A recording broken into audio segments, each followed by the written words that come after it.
আসসালামু আলাইকুম সুপ্রিয় দর্শক, শুভেচ্ছা জানবেন। মার্কিন প্রেসিডেন্ট ডোনাল্ড ট্রাম্পের উপস্থিতিতে হোয়াইট হাউসে সাংবাদিকদের নৈশভোজে এই যে গুলির ঘটনা ঘটল, এই ঘটনার পর আমরা দেখলাম যে ইরানের পররাষ্ট্রমন্ত্রী আব্বাস আরাকচি আবারও পাকিস্তানে যাচ্ছেন। অর্থাৎ এটা স্পষ্ট ইঙ্গিত দিচ্ছে যে আলাপ আলোচনায় ইরান সক্রিয় আছে, মানে আলাপ আলোচনা একেবারে ইরান শেষ করে দেয়নি। এখন ব্যাপারটা কি এরকম ঘটছে যে এই ঘটনার পরে এদিকে মীমাংসার বিষয়ে একটু গতি পাচ্ছে? বিষয়টা কি এরকম?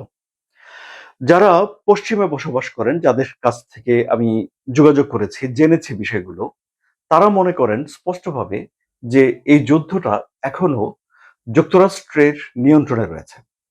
অর্থাৎ হরমুজ প্রণালীতে ডোনাল্ড ট্রাম্প যে অবরোধ আরোপ করেছেন, করে তিনি কিন্তু হরমুজ প্রণালীর দখল ছেড়ে দেননি।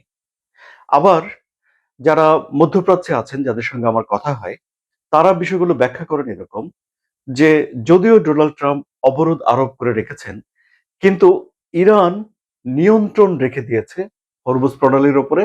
হরমুজ প্রণালী সরাসরি ডোনাল্ড ট্রাম্প ইরানের কাছ থেকে ছিনিয়ে নিতে পারেনি। সুতরাং আমরা দেখতে পাচ্ছি যে যতই আলোচনা বসুক পাকিস্তানে, দফায় দফায় যাক, কিংবা ডোনাল্ড ট্রাম্প যে কথাটা বলেছেন যে তাদের টেলিফোন যোগাযোগ ব্যবস্থা অনেক উন্নত, ইরানেরও টেলিফোন ব্যবস্থা খুবই ভালো। চাইলেই তো ইরানের যারা নেতারা রয়েছেন তারা ডোনাল্ড ট্রাম্পকে ফোন করতে পারেন বা যুক্তরাষ্ট্রে ফোন করতে পারেন এবং সরাসরি ফোনে আলাপ আলোচনা হতে পারে, হয়ে একটা মীমাংসা হয়ে যেতে পারে।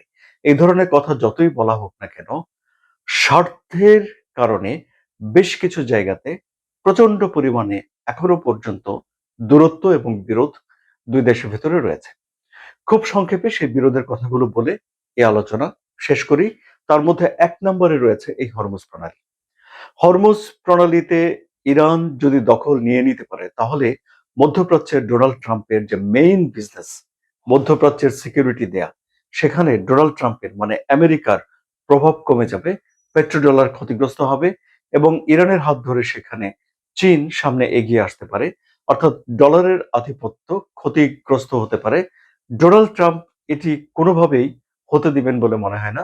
এটি যদি হয়ে যায় তাহলে ডোনাল্ড ট্রাম্পের রাজনৈতিক কেরিয়ার একটা ব্যাপক ক্ষতির মুখে পড়বে। সো এই জায়গাতে কোনোভাবেই দুই পক্ষের ভিতরে মিল হওয়া সম্ভব না। কিন্তু এখানে দুই পক্ষকে কিছু না কিছু ছাড় দিয়ে একটা মীমাংসার একটা পথ বের করতে হবে। এখন এই পথ পাকিস্তান বের করবে না মধ্যপ্রাচ্যের দেশগুলো বের করবে, সেটা নিয়ে আলাপ আলোচনা চলতে পারে। এখন ধরুন এটি ছাড়াও আরো কয়েকটা বিষয় রয়েছে। সে বিষয়গুলোর মধ্যে রয়েছে যে ইরান যেভাবে ক্ষতিগ্রস্ত হয়েছে, ইরান তো এই যুদ্ধটা এমনি এমনি ছেড়ে দিতে পারে না। এই ক্ষতির পর ইরানকে কিছু না কিছু পেতে হবে। হয় হরমুজ প্রণালী পেতে হবে, সেখান থেকে তার টাকা আসবে, না হয় তাকে জরিমানা দিতে হবে। এখন যুক্তরাষ্ট্র বা মধ্যপ্রাচ্যের দেশগুলো কি ইরানকে জরিমানা দেবে? সম্মত হবে? আশঙ্কা বা সম্ভাবনা খুবই কম। ফলে এখানেও একটা বিরোধ টিকেই রইল। আবার ধরুন বিভিন্ন ব্যাংকে ইরানের $100 বিলিয়ন আটকা পড়ে রয়েছে। এগুলোর নিষেধাজ্ঞার কারণে আটকা পড়ে রয়েছে, তেল বিক্রির টাকা ইত্যাদি ইত্যাদি। একসঙ্গে ইরান যদি $120 বিলিয়ন হাতে পেয়ে যায়, তাহলে ইরানের অর্থনৈতিক অবস্থা কতটা ভালো হয়ে উঠবে সেটি তো কল্পনাও করা যায় না। ইরান শিল্প করতে পারবে, ইরান এভিয়েশন ইন্ডাস্ট্রি গড়ে তুলতে পারবে, ইরান চাইলে মিসাইল তৈরি করতে পারবে, ইরানের সাধারণ মানুষের জীবনমান অনেক উন্নত হয়ে যাবে। সুতরাং এই কারণে ইরান এই চুক্তির অংশ হিসেবে আটকে থাকা টাকাগুলো সে ফেরত নিতে চায়। কিন্তু যুক্তরাষ্ট্র এত সহজেই কি সেই টাকাগুলো ছেড়ে দিতে রাজি হচ্ছে? হচ্ছে না তো। ফলে দেখা যাচ্ছে যে এখানেও এক ধরনের বিরোধ রয়ে গেছে। আবার ধরুন এই যে ইউরেনিয়াম সমৃদ্ধ করেছিল ইরান 60%, মোট 440 কেজি, যা 90% পর্যন্ত সমৃদ্ধ করা গেলে 10টি পারমাণবিক অস্ত্র বানানো যায়। আমেরিকা বলছে যে এই ইউরেনিয়াম তারা তুলে নিয়ে যাবে। ইরান তাতে মোটেও রাজি না। কেন তারা এই ইউরেনিয়াম দিবে?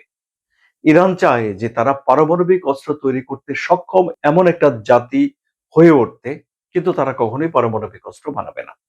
ফলে ইরান কোনোভাবেই তাদের পারমাণবিক কর্মসূচি ছাড়তে রাজি নয়। কিন্তু যুক্তরাষ্ট্র আবার ইরানকে পারমাণবিক কর্মসূচি চালিয়ে যাওয়ার ক্ষমতা দিতে রাজি নয়। সুতরাং মোটা দাগে যে কথাগুলো আমি বললাম, এই বিরোধগুলো নিষ্পত্তির কোন রকম লক্ষণ এখনো পর্যন্ত দেখা যাচ্ছে না। যুক্তরাষ্ট্র কোন রকম ছাড় দিচ্ছে না, ইরানও কোন রকম ছাড় দিচ্ছে না। ফলে দুই পক্ষের ভেতরে এই স্বার্থের দ্বন্দ্ব রয়েছে। এই দ্বন্দ্বের কারণেই দুই পক্ষের ভেতরে কোনো রকম সমঝোতায় কোনো পক্ষ পৌঁছাতে পারছে না। তো এই যে ডোনাল্ড ট্রাম্প যেই পরিস্থিতির ভেতর দিয়ে যাচ্ছেন, এখন ওয়াশিংটনে ডোনাল্ড ট্রাম্পের সত্যিই নিরাপত্তা কতটুকু আছে তা নিয়ে ব্যাপক আলাপ আলোচনা হচ্ছে আমেরিকানদের ভেতরে।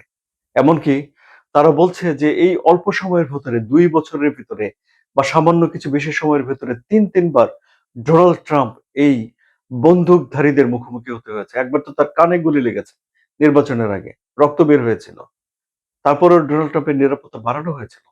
কিন্তু সেই নিরাপত্তা বাড়ানোর পরেও যদি এই অবস্থা হয় যে তাকে একটা ডিনার থেকে ধরে তুলে নিয়ে গিয়ে যেতে হয়েছে নিরাপত্তা প্রহরীরা, তাহলে এটি তো খুব একটা ভালো কথা নয়। এটি এখন যুক্তরাষ্ট্রের যারা বিশ্লেষক তারা বলছেন, এমনকি যুক্তরাষ্ট্রের ভোটাররাও এ বিষয়ে আলাপ আলোচনা করছেন বলে বিভিন্ন গণমাধ্যমে বলা হচ্ছে।